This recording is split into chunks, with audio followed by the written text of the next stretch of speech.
Vamos a profundizar ahora en las dos nociones claves de este módulo, que son la noción de nación y la noción de identidad colectiva.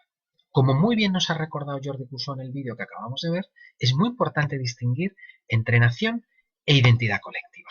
Bien, vamos a empezar entonces por aclararnos qué significa el término nación.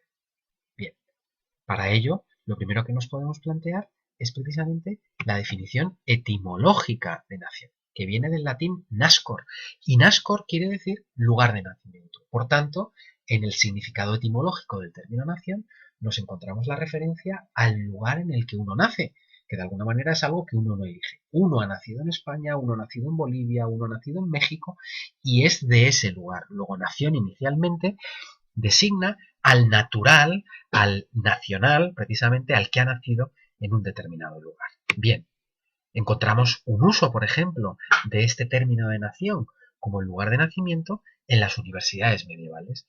¿Cómo se organizaba a los estudiantes en esas universidades? Pues se les organizaba por colegios nacionales. Y entonces ahí encontramos un uso del término nación que no adquiere ningún significado político, simplemente designa a los nacidos en determinado lugar. Por eso en las universidades medievales estaba el colegio francés, el colegio italiano, el colegio español, el colegio holandés, etc. Bien, ¿cuándo comienza a adquirir un significado político la noción de nación? Pues a partir de la Revolución Francesa y unos años antes en la Revolución Americana y su posterior declaración de independencia. Vamos a ver ahora entonces en qué se diferencia esta noción de la noción de identidad colectiva. La noción de identidad colectiva lo que nos dice es que existen unos vínculos sociales que permiten la unión de la persona con los grupos sociales que son significativos para ella y que a partir de estos vínculos es capaz de construir gran parte de su identidad. Luego ya tenemos las dos nociones claves que necesitamos para comprender el nacionalismo. Por un lado, la noción de nación, que como vemos es una noción de carácter político, y la noción de identidad colectiva, que es una noción de carácter psicosocial. Bien, el que sean nociones que pertenecen a campos diferentes no significa que no estén íntimamente relacionados, pero es muy importante distinguir en nuestras conversaciones entre ambos términos para no caer en confusiones y para saber de qué estamos hablando cada vez. Una cosa es hablar de la nación como concepto político y otra cosa es hablar de la identidad colectiva como concepto psicosocial. Ahora bien, que para hablar de nación es importante hablar de identidad colectiva, también. Que dentro de las identidades colectivas que una persona puede tener, tiene algo que ver el lugar de nacimiento y la nación a la que pertenece, también. Por eso son dos términos que están en relación. Lo que vamos a ver ahora es precisamente cuáles son las perspectivas que podemos tener sobre el término nación y sobre el nacionalismo y cuáles son las perspectivas que podemos tener o cuál es la noción que podemos tener de identidad colectiva. Bien, vamos a la idea de nación y de nacionalismo. Bien, como decíamos antes, es en la Revolución Francesa donde nos encontramos por primera vez que la noción de nación adquiere un significado político importante. ¿Qué se afirma en la Revolución Francesa? En la Revolución Francesa se afirma que la soberanía pertenece al pueblo. ¿Y quién es el pueblo?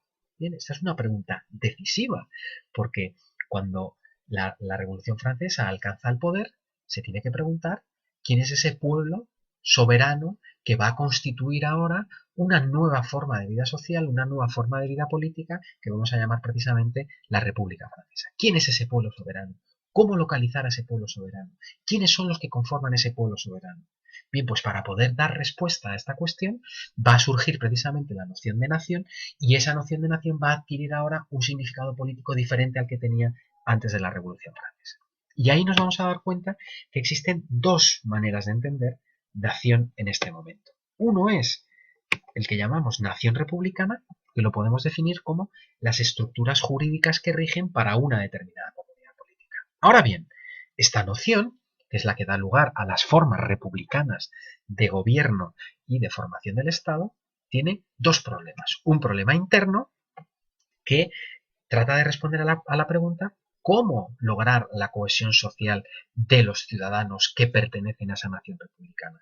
Porque el que pertenece a la nación republicana se llama ciudadano, y ciudadano es aquel que tiene los mismos derechos que cualquier otro, y que los tiene por el mero hecho de ser hombre, por el mero hecho de pertenecer a la humanidad, y que no hace diferencia con ningún hombre. Pero claro, si todos esos seres individuales dotados de derechos tienen que formar una estructura jurídica unitaria, ¿cómo se logra la cohesión social entre ellos? Enseguida, los revolucionarios se dieron cuenta de que había que generar un conjunto de creencias y de valores compartidos entre todos, y surgió la noción de religión civil, etcétera. Pero lo importante aquí es que nos detengamos en lo siguiente, y es que no basta con tener unas estructuras jurídicas que rijan para una determinada comunidad política, sino que necesitamos determinados elementos, determinadas creencias, determinados valores compartidos que logren esa cohesión social que necesitamos para que esa nación, para que esa estructura jurídica tenga estabilidad suficiente y cumpla con su función fundamental de garantizar los derechos de los individuos que la conforman.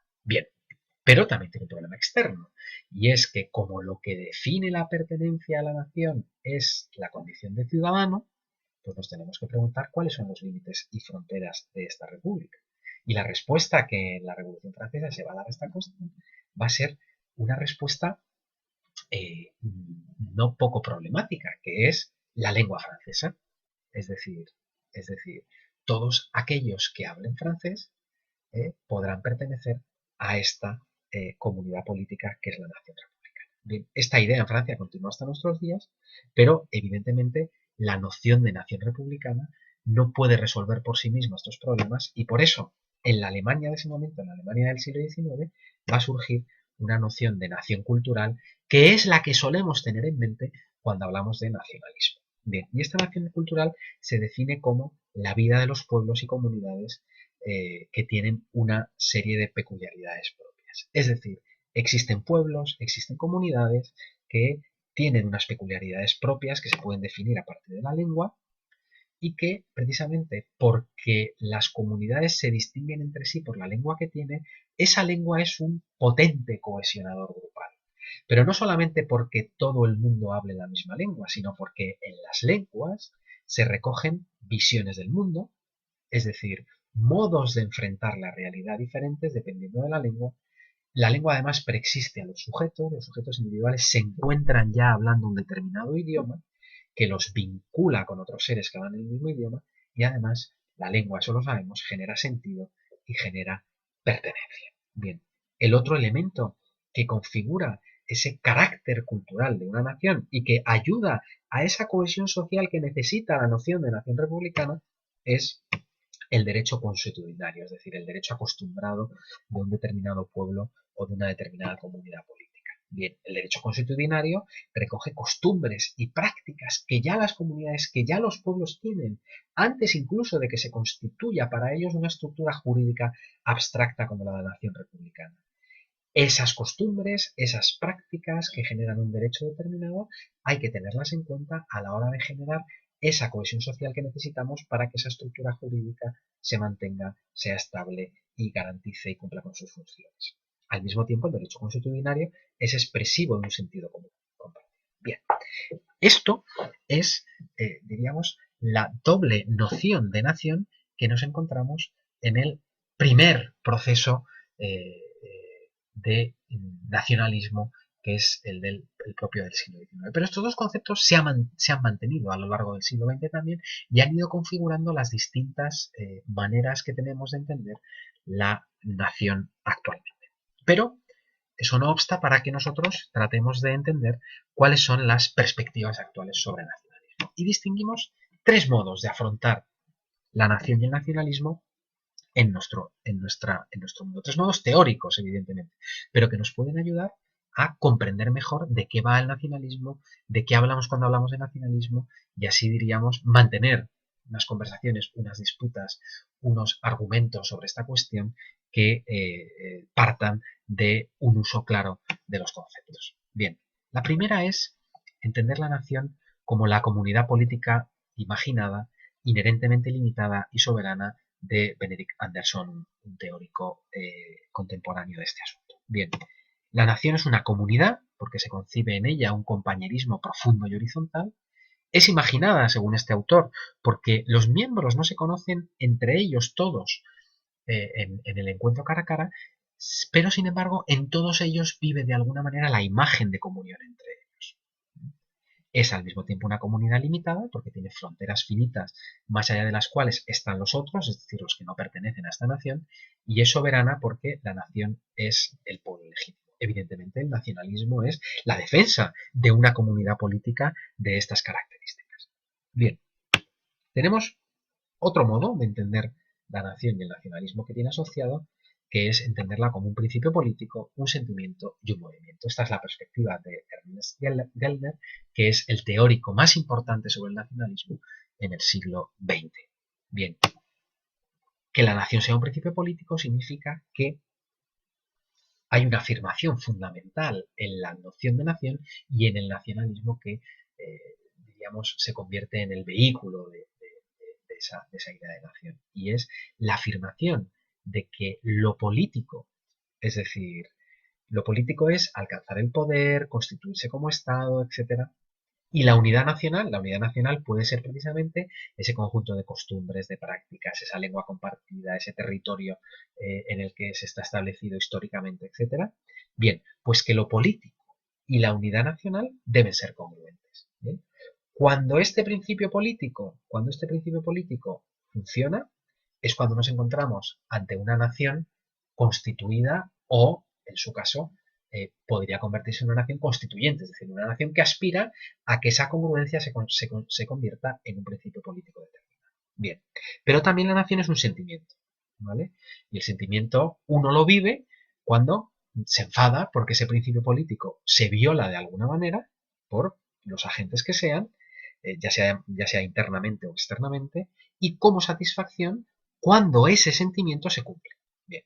Y al mismo tiempo, la nación es un movimiento, y el movimiento que conocemos de la nación es el nacionalismo, es un movimiento nacionalista cuando se actúa movido por ese sentimiento. Es muy importante la definición de Gellner porque no reduce el nacionalismo a sentimiento, sino que dice que en toda nación y en todo nacionalismo hay un principio político, hay una afirmación de la congruencia entre lo político y la unidad nacional, y por tanto nos encontramos ante un determinado proceso racional, es decir, esa afirmación hay que argumentarla, hay que persuadir de que es verdadera, y no basta con el sentimiento como único motor de la nación o del nacionalismo.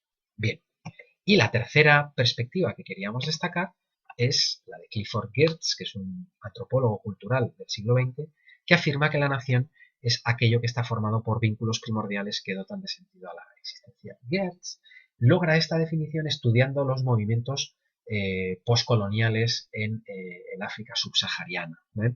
Y a partir de esa experiencia, de ese estudio, formula su idea de nación.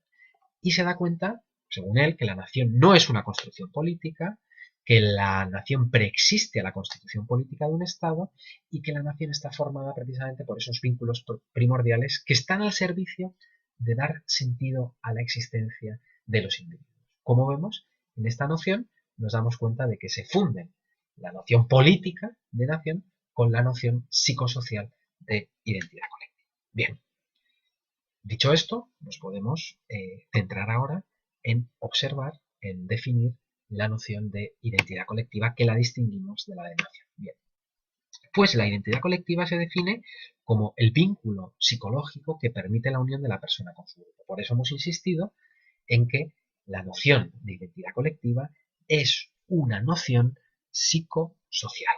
Bien, ¿qué aspectos tiene la identidad colectiva? Bueno, un aspecto cognitivo, la persona percibe que pertenece al grupo y esta pertenencia se experimenta en relación con grupos diferentes. Tiene también un aspecto evaluativo, es decir, la persona es consciente de que por pertenecer al grupo se le asigna un valor positivo o negativo. Si perteneces, generalmente el valor es positivo. Si no perteneces o pones en duda esa pertenencia, el valor que adquiere tu pertenencia, evidentemente, es negativo. Bien. Y finalmente hay un aspecto afectivo, es decir, la persona siente un afecto derivado de la conciencia de pertenecer a un grupo. Es decir, no solamente hay un vínculo cognitivo o evaluativo, sino que pertenecer a un determinado grupo, a esa persona que pertenece, le produce un afecto, un vínculo, un apego determinado. Bien, estos tres aspectos entonces constituyen la noción de identidad colectiva.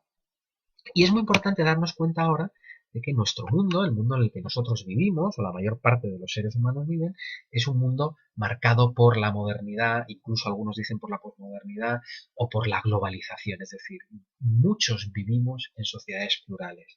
Y en las sociedades plurales, los individuos pertenecen a diversos grupos sociales y a partir de esas diversas pertenencias construyen su identidad. De tal manera que en las sociedades plurales de hoy es posible adquirir diversas identidades colectivas, que pueden dar una imagen de fragmentación de la identidad y por tanto también de dispersión del yo, pero que al mismo tiempo permiten una pluralidad de formas de vida en la sociedad que hacen de esa sociedad algo más rico y dan a esa sociedad una base en la que es posible la existencia democrática. Bien, hay que tener en cuenta también que la identidad colectiva en la modernidad y en la posmodernidad responde a una construcción reflexiva. Es decir, los sujetos adultos tienen capacidad, y no solamente capacidad psíquica, sino también capacidad política, de construir aquella identidad que quieren, aquella identidad que desean. Pueden elegir y tienen que elegir reflexivamente, como una muestra de su autonomía individual, de su autonomía política, a qué identidades colectivas se quieren unir. Bien, por tanto, ya tenemos definidos lo que es la identidad colectiva, lo que es la nación y con estos conceptos estamos en condiciones de saber de qué hablamos cuando decimos nacionalismo.